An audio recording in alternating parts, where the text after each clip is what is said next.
Гадаад харилцааны яамнаас хийж хэрэгжүүлж байгаа үйл ажиллагаа арга хэмжээний талаарх мэдээлэлээ иргэд олон нийтэд нээлттэй мэдээлэх зорилгоор гадаад харилцааны яам энэ 7 хоногт товчтой нэвтрүүлгийг бэлтгэн өргөдөглөө. За өнгөрсөн 7 хоногт болсон онцлог үйл явдлын мэдээллийг одоо үзүүлэх гэж байна. Монгол Улсын ерөнхийлөгч Хүрээсөх 2022 оны 5 дугаар сарын 10-ны өдөр бүгд найрамдах Польш Улсын ерөнхийлөгч Анджей Дудатай хүсэлтийнхэн дагуу уулзаар ярьлаа. Хоёр орны ерөнхийлөгч харилцаа хамтын ажиллагааны олон талт асуудлаар санал солилцсон юм а. За тухайлбал хоёр талын яриа хэлэлцээний механизм болох Монгол-Польшийн засгийн газар хоорондын хамтарсан комисс, гадаад харилцааны яам хоорондын улс төрийн зөвлөлдөх уулзалтын үр дүнг сайшааж, улс орны хөгжлийн зорилтоо хэрэгжүүлэхэд хувь нэмрээ оруулна гэдэгт итгэж байгаагаа илэрхийлсэн юм. Монгол Улсын ерөнхийлөгч Хүрээсөх иргэд хоорондын харилцааг чухалчилж байдгаа онцолж, Польшийн төр засаг, ард түмэн, тус улсад суралцаж ажиллаж амьдарч буй Монгол иргэдэд байнга дэмжлэг үзүүлж ирсэнд талархлаа илэрхийллээ. Азад хамтын ажиллагаа ихтгэлцлийг бэхжүүлэх баг хурлын гүйцэтгэх захирал Кайрат Сарибай 5 дугаар сарын 10-наас 11-ний өдрүүдэд Монгол улсад ажлын ажлал хийлээ. Тэрээр айлчлалынхаа үеэр гадаад харилцааны сайд Бац цэцэгтэй уулзаж, Азад хамтын ажиллагаа ихтгэлцлийг бэхжүүлэх, баг хурлын үйл ажиллагааг үргэлжлүүлэх, олон улс болон бүс нутагт инх тайван аюулгүй байдал доктортой байдлыг хангахад үзүүлэх хувь нэмрийн талаар дэлгэрэнгүй санал солилцсон юм а. Гадаад харилцааны сайд Бац цэцэг 2021 оны 10 дугаар сард Нур-Султан хотноо болсон Азад хамтын ажиллагаа ихтгэлцлийг бэхжүүлэх баг хурлын гадаад хэргийн сайд нарын 6 дугаар уулзалт болон Азад хамтын ажиллагаа ихтгэлцлийг бэхжүүлэх баг хурлын нарийн бичгийн дарга нарын газрын нээлт амжилттай басныг дурдж, тус баг хурлын үйл ажиллагаанд Монгол улс идэвх санаачлагтай оролцож ирснийг тэмдэглэн, Азад хамтын ажиллагаа ихтгэлцлийг бэхжүүлэх баг хурлыг бүс нутгийн аюулгүй байдал, хамтын ажиллагааны байгууллага болгох асуудлаар хэлэлцүүлэхийг Монгол улс дэмжиж байгаагаа илэрхийлсэн байна. Монгол Улсын ерөнхийлөгч Хүрээсөх нэгдсэн үндэсний байгууллагын хүүхдийн сангийн Зүүн Аз Номхон далайн бүсийн захирал Коминийг 5 дугаар сарын 12-ны өдөр хүлээн авч уулзлаа. Уулзалтын үеэр талууд Монгол Улс нэгдсэн үндэсний байгууллагын хамтын ажиллагааны агуулга цар хүрээ улам тэлж байгааг тэмдэглэж, уур амьсгалын өөрчлөлт, байгаль орчны бохирдлоос хүүхдийн хөгжилд үзүүлэх нөлөөг онцлон, хүүхдийн өвчлөлийг эрт илрүүлэх, өсвөр насныхны хоол тэжээлийг сайжруулах, хөдөө орон нутгийн эрүүл мэндийн байгууллагуудыг ариун цэвэр усан хангамжийн орчин үеийн байгаль дээлтэй доктортой технологи бүхий шийдэлтэй байгууламжаар хангах чиглэлээр хамтран ажиллах талаар санал солилцсон байна.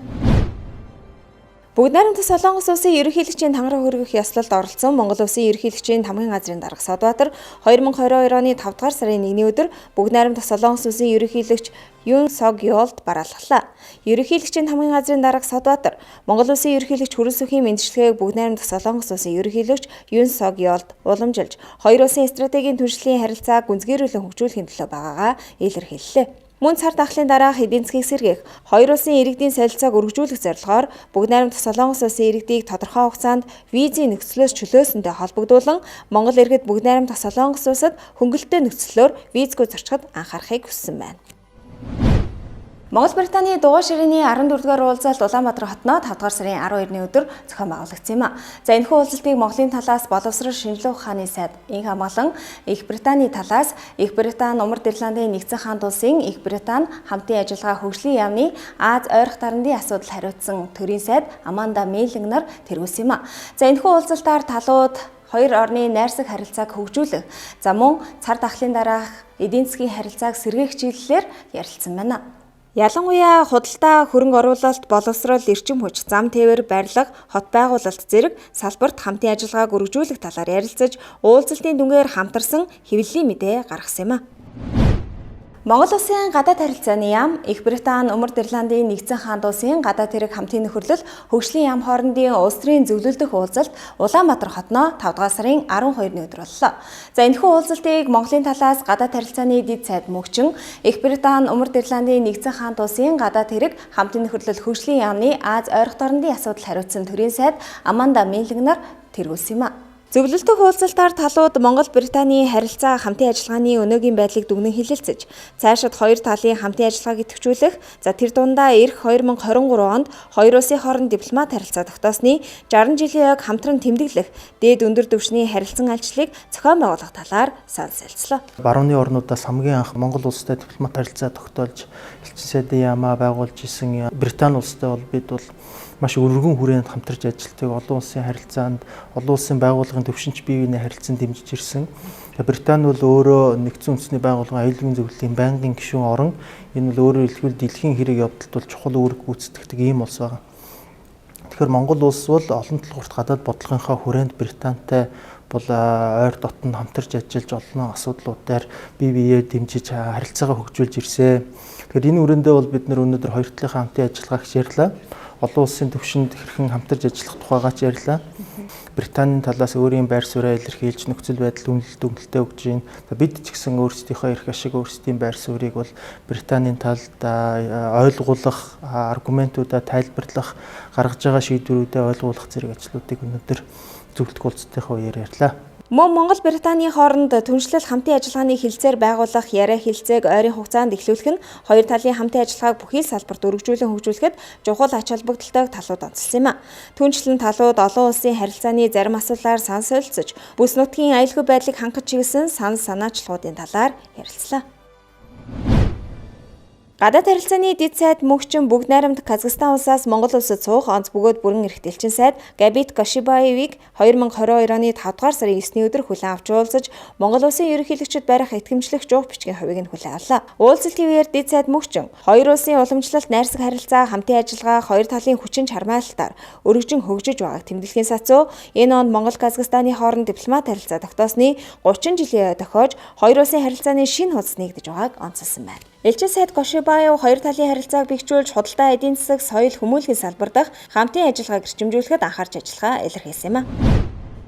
Монгол улсаас Бүгд найрамдах Итали улсад суугаа онц бөгөөд бүрэн эрх дэлчин сайд Наран нуглаг Италийн парламентын сенатын танхимын ерөнхийлөгч хадагтай Мария Элизабетта Гаселлатид 2022 оны 5 дугаар сарын 10-ны өдөр бараалхаж хоёр талын хамтын ажиллагааны асуулаар дэлгэрэнгүй ярилцлаа. Сенатын ерөнхийлөгч Мария Элизабетта Гаселлати хоёр улсын хууль тогтоох байгууллага хоорондын харилцаа идэвхтэй байгаа нь бусад салбарын харилцаа хамтын ажиллагааг өргөжүүлэхэд ач холбогдолтой болохыг онцолсон байна. Элчин сайд Наран нуглаг хоёр талын харилцаа хамтын ажиллагааг цаашид харилцан сонирхсон бүхий салбарт өргөжүүлэх, эдийн засгийн агуулгаар баяжуулах өргөн боломж байгааг онцолсон байна.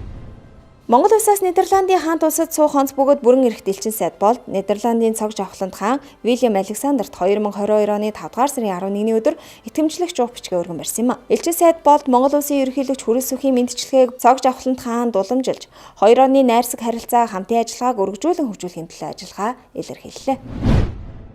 Монгол улсаас Бүгд найрамдах Колумбусад хавсран суух онц бөгөөд бүрэн эрх дэлчин сайд Бацэцэг 2022 оны 5 дугаар сарын 4-ний өдөр тус улсын ерөнхийлөгч Иван Дуке Маркезд итгэмжлэх жуух бичгээ өргөн барьлаа.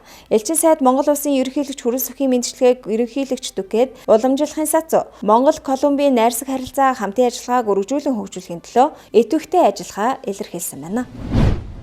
Монгол улсаас Бүгд найрамдах Франц улсад суугаа онц бөгөөд бүрэн эрх дэлчин сайд нэмхүү Испаний хаант улсаас Бүгд найрамдах Франц улсад суугаа элчин сайд Редондо Балдрихтай 2022 оны 5 дугаар сарын 5-ны өдөр уулзлаа. Элчин сайд нэмхүү Монгол Испани улсын хооронд дипломат харилцаа тогтоосны 45 жилийн энэ оны 7 дугаар сарын 5-ны өдөр тохиож бүг тэмдэглэж гадаад харилцааны яамд хоорондын ээлжид зөвлөлдөх уулзалтыг зохион байгуулах, агаарын харилцааны тухай Монгол улс Испани хаант улс хоорондын хэлэлцээрийг үзэглэх, дипломат албан паспорт эзэмшигчдийг харилцан визийн шаардлагаас чөлөөлөх хэлэлцээрийн төслийг тохирох хүсэлтийг уламжилсан байна. Элчин сайд Балдрих Испани улс Монгол улстай хамтын ажиллагаагаа бүхий салбарт өргөжүүлэн хөгжүүлэх эрмэлзэлтэй байдгийг нотолж, дээр дурдсан арга хэмжээнүүдийг хэрэгжүүлэхэд анхаарч дэмжлэг үзүүлэхээ илэрхийлсэн байна.